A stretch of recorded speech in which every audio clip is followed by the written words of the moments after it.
이 맥락을 먼저 좀 설명하고 본문으로 들어가도록 하겠습니다. 제가 마태복음은 하나님께서 그 예수 그리스도를 보내주셨는데 예수 그리스도께서는 아브라함의 후손 그리고 다윗의 후손으로서 이 땅 가운데 복을 전하고 왕권을 행사하기 위하여 오셨다라고 하면서 소개하고 있습니다. 우리가 익히 안 바대로 그것을 임마누엘이라고 이야기를 하는 거죠.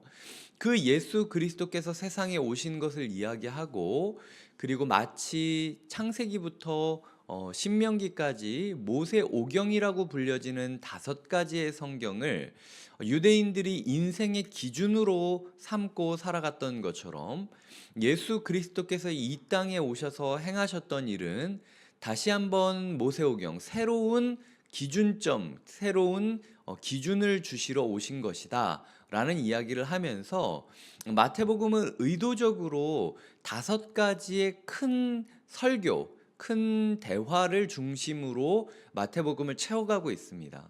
먼저 첫 번째 대화는 4장부터 7장까지 있었던 이야기인데요. 알다시피 5장부터 7장까지인가 저희 산상수훈이 있지 않습니까?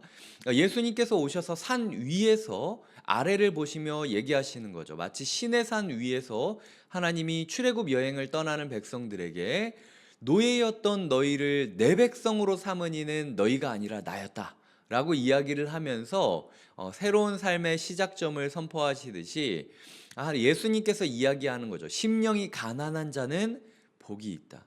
너희가 너희의 삶을 보았을 때 노예 같고 괴롭고 힘들다라고 느끼지만 포기하지 말아라. 노예였던 이스라엘을 내가 내 백성이라고 부르고 제사장 나라로 세웠듯이 이제는 로마의 지배 아래에서 괴로워하고 있는 너희를 하나님 나라의 백성이라고 내가 부르겠다라고 선언을 하시는 선언문이 이 산상수훈의 내용이라고 볼 수 있다라는 거죠. 두 번째로는 이제 8장부터 10장까지 두 번째 이야기가 진행이 됩니다. 하나님 나라를 앞두고 어떤 일이 있느냐? 예수님은 보내신다라는 거예요. 시내산에서 그 이집트에서 나온 사람들을 묶어놓고 이 시내산에서 있는 게 아니라 이제 내가 너희를 보낼 거다. 어디로? 광야와 가나안으로 보내게 될 거다. 지금 너희가 가는 곳이 광야라고 느껴지겠지만 언젠가 너희의 여정이 끝나고 나면 내가 너희를 보낸 곳은 가나안이었음을 알게 될 것이다. 예수님께서 10장인가에서 제자들을 보내시죠. 제자들을 보내면서 제자들에게 그 파송의 원칙들, 전도의 원칙들을 이야기하고 계십니다. 주님께서 말씀하시는 거죠. 하나님 나라는 어떻게 온다? 누군가를 끊임없이 보내기 때문에 오는 거다. 마치 아브라함을 보냄으로 보기 시작했고, 마치 다윗을 보냄으로 보기 시작했고, 마치 이집트에서 모세를 보냈고 이스라엘 백성을 광야로 보내며 새로운 역사가 쓰여졌듯이 이제 나는 너를 선택했다. 이제 나는 너를 보낸다. 라고 이야기를 하면서 두 번째 부분이 매듭이 지어지고 있다라는 것이죠.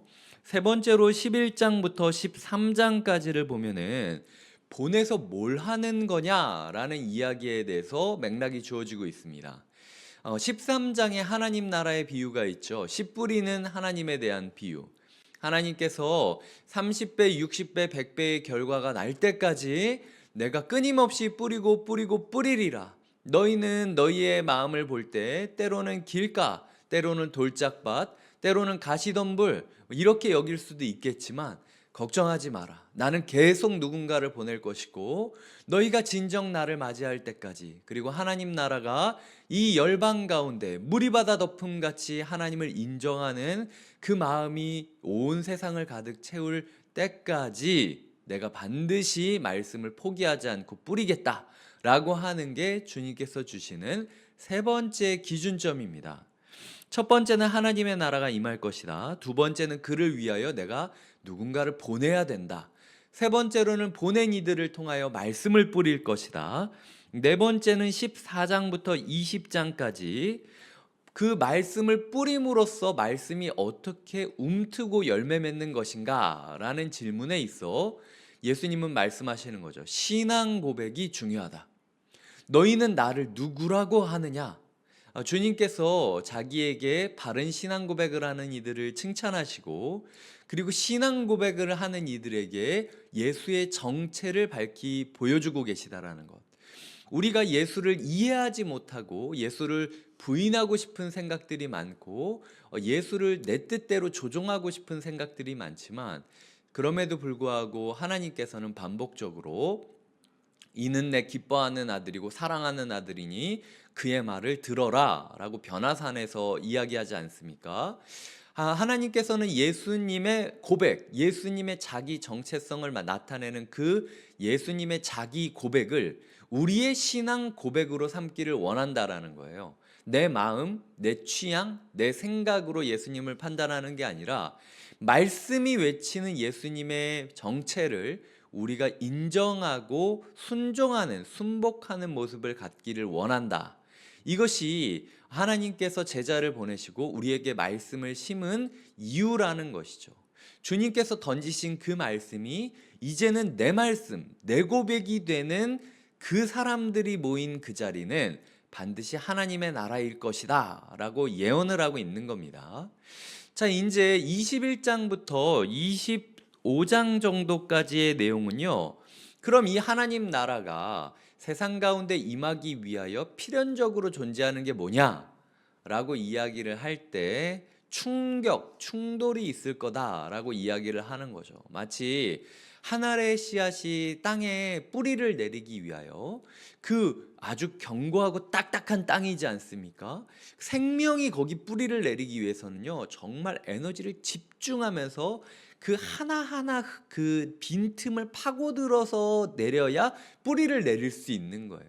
그 겨자씨 작은 알만한 그 믿음이라도 움트게 되면 우리의 삶의 빈틈들을 파고들면서 어떻게든 우리의 삶에 균열을 주게 된다라는 거죠. 예수 그리스도라는 존재 하나가 그 당시 유대 사회를 얼마나 충격을 줬고 그 빈틈을 파고들면서 하나님 나라의 뿌리를 내리려고 했는지를 보는 부분이 21장부터 25장까지입니다. 그래서 21장부터 25장까지의 내용을 봤을 때 우리는 사실 조금 불편할 때가 많아요. 왜냐하면은 자꾸 정죄받는 듯한 느낌이 들고 우리의 빈틈을 자꾸 파고드는 것 같고, 이렇게까지 우리를 막 쪼개고 막 찢어도 되는 건가? 너무 괴롭다.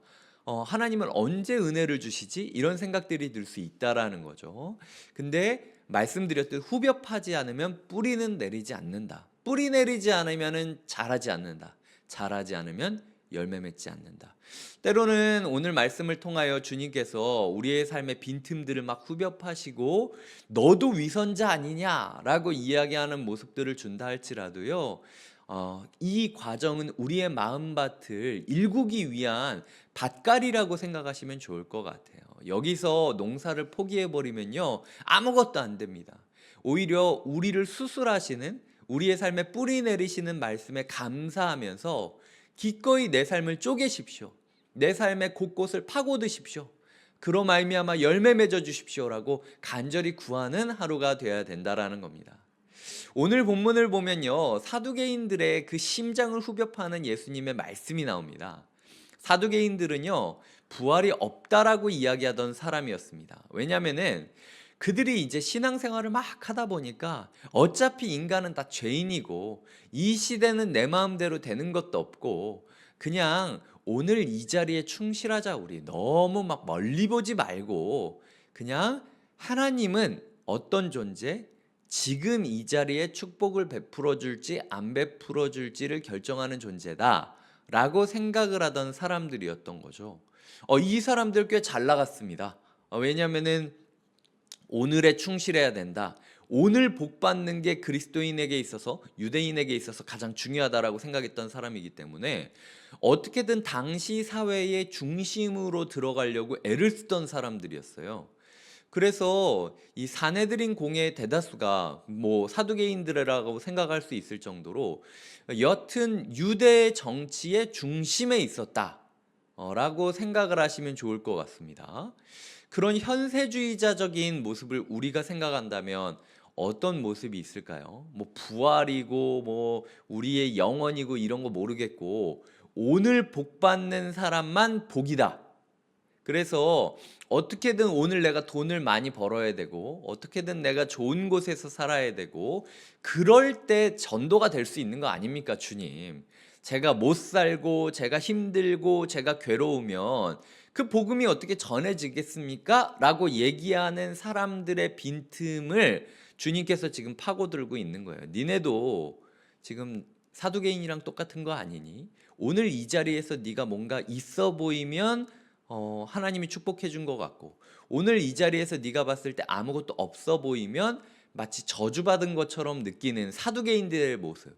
그래서 영원을 꿈꾸는 것이 아니라 오늘 이 자리만 잘 살게 해달라고 고백하는, 마치 그냥 기독교가 아니어도 일반 종교에서 추구할 수 있는 모습을 너희가 추구하고 있는 거 아니니? 라고 물어보시는 게 하나님께서 오늘 사두개인들을 향하여 우리에게 주시는 첫 번째 메시지라는 거죠. 아무리 좋아 보이고 사람들이 니네 때깔 곱다, 진짜 잘 믿는 것 같다, 정치 사회의 중심에 갔고 돈도 많이 버는 것 같다, 부러워해도 결국 너희는 그 오늘만 생각하는 사람으로서 예수를 부인하는 사람 중 하나가 될 것이다. 그래서 오늘 기도 가운데 균형을 이뤄야 된다라는 거죠. 우리의 삶에 있어서 하나님, 제가 영원을 영원에 잇대어 살게 해달라고, 영원을 사모하게 해달라고 기도하는 게 필요하지, 그냥 오늘 내 문제, 오늘 내 일, 오늘 내 마음만 해결해 달라고 하는 기도만 있는 건 문제가 있다는 거예요. 뭐 이거를 기도하지 말라는 건 아니지만 균형을 이루어야 된다라는 거죠. 그래서 우리의 삶에 있어서 내가 너무 오늘 내 필요만을 하나님의 임재의 기준으로 삼고 있는 거 아닌가라는 생각을 하는 게 첫 번째고요. 두 번째로는 예수님이 이렇게 이야기하십니다. 29절에서 너희가 성경도 하나님의 능력도 알지 못하는 고로 오해하였도다 라고 이야기를 하고 있죠. 그러니까 우리가 사두개인이 되지 않으려면 뭐가 필요하냐면 성경을 알면 된다는 겁니다. 하나님의 능력을 알면 된다라는 거죠. 우리의 삶에 있어서 성경을 이해하려고 노력하고 있는지, 하나님의 능력을 신뢰하고 소망하고 있는지를 점검하는 시간이 필요하다라는 겁니다. 예수님이 성경을 알라고 하는 건 지금 사두개인들이 성경을 몰랐다라는 표현은 사실은 아니었어요. 왜냐하면 사두개인들 나름 종교 지도자들이었습니다. 그 당시에 성경이 없던 때였잖아요. 이렇게 뭐 성경책이 없던 때였는데도 달달달달달달 외면서 성경을 익히던 사람이었습니다. 그런데 이 사두개인의 문제가 두 가지가 있었는데요. 하나는 유대인들이 모세 오경을 기준점으로 삼다 보니까 사두개인들은 이렇게 얘기한 거예요. 모세 오경 빼고 구약의 나머지는 다 볼 필요도 없다. 어차피 그거 모세오경 가지고 역사에 적용하고 노래하고 뭐 이렇게 예언한 건데 그거 해봤자 괜히 눈만 버린다. 모세오경만 우리는 봐야 된다라고 이야기를 하면서요, 성경을 선택했다는 겁니다. 그러니까 우리가 좋아하는 말씀만 딱 뽑고 우리가 봤을 때 부담스럽거나 이거는 조금 아니라고 했을 때 버리는, 약간 취사 선택으로 말씀을 혹시 니네가 집을 거 집고 버릴 거 버리는 모습은 없느냐. 그럴 때 성경을 알지 못하는 자가 될 수 있다라고 이야기를 하고 있다라는 거죠. 첫 번째, 성경은 취사 선택을 하면 안 된다 이야기를 드렸고, 두 번째로 성경을 알지 못한다라는 이야기의 뜻은요, 맥락을 전혀 고려하지 않고 성경을 읽고 있구나라는 지적입니다. 지금 이혼에 대해서 이야기를 사두개인들이 하고 있는데요, 이거 진짜 너무 과장된 거 아닙니까? 7명의 형제가 있었는데 원래 이 법은요, 당시 과부가 유대 사회에서 최약자로, 사회 최약자로 전락되지 않게 가족이 이 약자를 꼭 붙잡고 지켜줘야 된다. 그래서 그 약자를 이제 너희가 내던지지 말고 한 영혼도 소중히 여기라는 굉장히 귀한 사랑의 말씀이에요. 근데 그거를 말놀이를 하면서 첫째랑 결혼했는데 첫째가 죽었어. 그래서 둘째가 이 여자를 거뒀는데 둘째도 죽었어. 셋째가, 넷째가, 다섯째가, 여섯째가, 일곱째가 다 죽었어. 그러면 천국 가면은 이 여자는 누구의 부인이라고 불러야겠습니까? 진짜 작정하고 말놀이하고 있는 거죠. 어떻게든 하나님을 믿지 않으려고 애를 쓰는 사두개인들의 모습이 보인다라는 거예요. 우리의 삶 가운데 자꾸 한 구절만 딱 집어가지고 맥락 없이 말놀이 하려고 그러지 말라. 너희의 직접인 만족을 채우기 위하여, 아니면 너희 생각을 증명시키기 위하여 성경을 이용하려고 그러지 마라. 성경의 맥락을 좀 봐라. 맥락을. 예수님께서 그렇게 이야기하는 거죠. 그래서 성경을 알지 못한다라고 하면서 부활 때는 장가도 아니 가고 시집도 아니 가고 하늘에 있는 천사들과 같을 텐데 라고 이야기를 하고 있다라는 겁니다. 너희가 지금 이 구절 가지고 부활을 들먹거릴 게 아니라 하나님의 능력이 크다. 너희가 맥락을 보다 보면 이런 오해는 안 하게 될 거고, 하나님의 능력이 내 지적인 생각보다도 내 능력보다도 훨씬 위대하다라는 걸 인정하는 순간, 성경 안에서 니네가 이해되지 못하는 많은 부분이 오히려 신비로움이라는 단어로 변하게 되면서, 그것 때문에 오히려 너희가 더 하나님을 신뢰할 수 있는 근거가 될 수도 있는 거다. 만약 하나님이 니네가 이해되게, 니네 이해 안에만 있게 된다면, 그러니까 너희가 뻔히 알 수 있을 정도로 하나님이 존재한다면, 그거는 하나님이니 네 종이니, 네 종 아니야. 하나님이 오히려 너희 생각보다 크고 너희 능력보다 크다는 걸 인정하는 순간, 너희가 느낄 수 없는 자유로움을 느끼게 되고 그 하나님의 신비에 너희의 삶을 기대어 살아갈 수 있게 되는 거야. 그러니까 아까 이야기했듯 말씀을 취사 선택하려고 하지 말고 맥락 없이 말씀을 보면서 말놀이만 하고 있는 걸 멈춰야 된다. 이제 너희가 성경을 알고 하나님의 능력을 알며 살아갔으면 좋겠다라고 주님께서 말씀하고 있다라는 거죠. 이 교훈은 우리에게도 해당되는 거라는 겁니다. 우리가 그냥 말놀이만 하면서, 지적인 생각만 하면서 주님 저한테 이해시켜 주시면 제가 따르겠습니다 라는 식으로 거래 관계만 하려고 한다면, 주님께서 오늘 우리에게 말하는 거죠.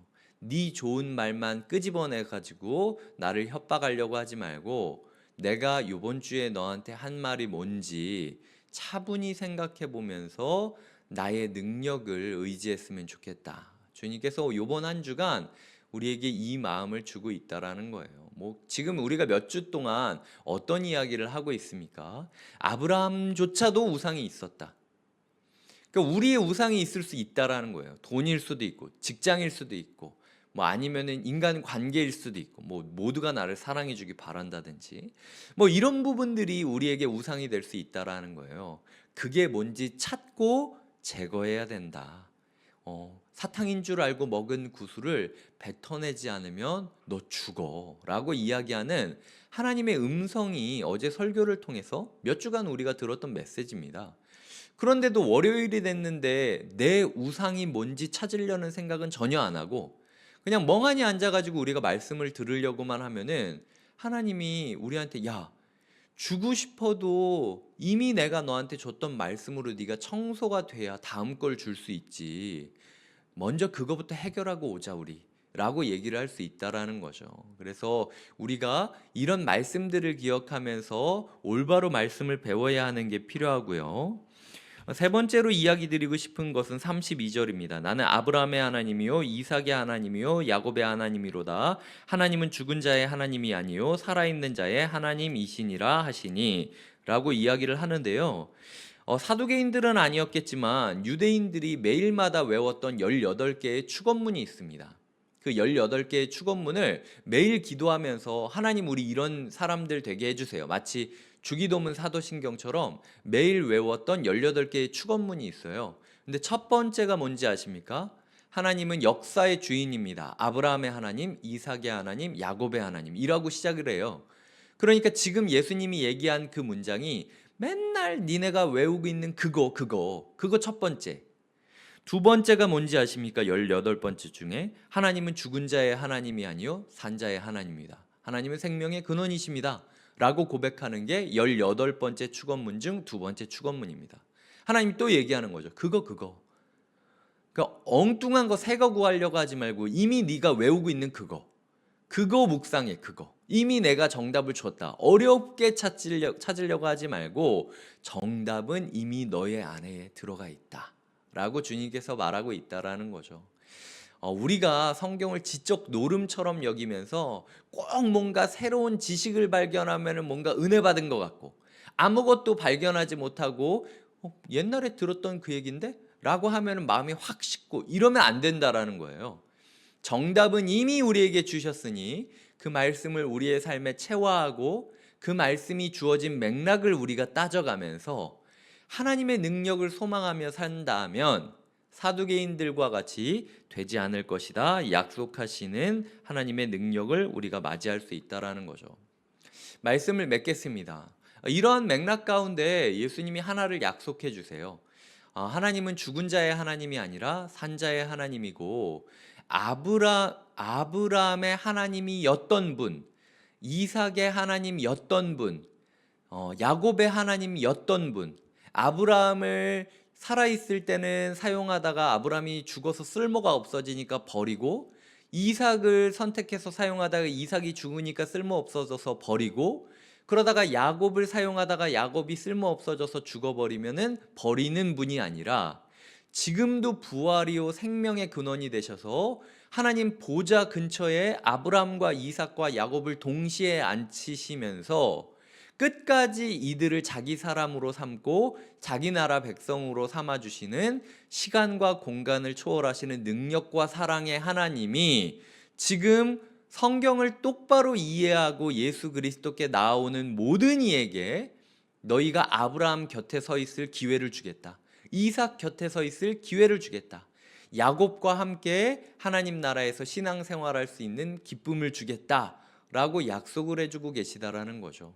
한 주간 우리가 여러 가지의 말씀을 묵상하고 기도하겠지만 이 과정 가운데 우리가 부활이요 생명이신 예수 그리스도를 마주함으로써 시간과 공간을 초월한 영원에 잇든 공동체를 마주하시고 함께 참여하시는 한 주가 되시길 주님의 이름으로 축복드립니다. 기도하시겠습니다. 하나님 아버지, 오늘 우리가 이 세상의 복만 복이라고 생각한 나머지 예수 그리스도를 부정하는 삶을 살고 있지는 않나 돌아보게 하여 주시옵소서. 하나님, 오늘 우리가 그저 그냥 지적인 노름으로 성경을 바라봄으로써 하나님이 이해되는 범위에서만 하나님을 받아들이려고 하는 모습은 없는지 하나님 돌아보게 하여 주시고, 우리가 취사 선택하지 않고 맥락을 따져가면서 하나님을 알아가고 하나님의 능력을 신뢰하며 그 영혼에 깃대어 살게 하여 주시옵소서.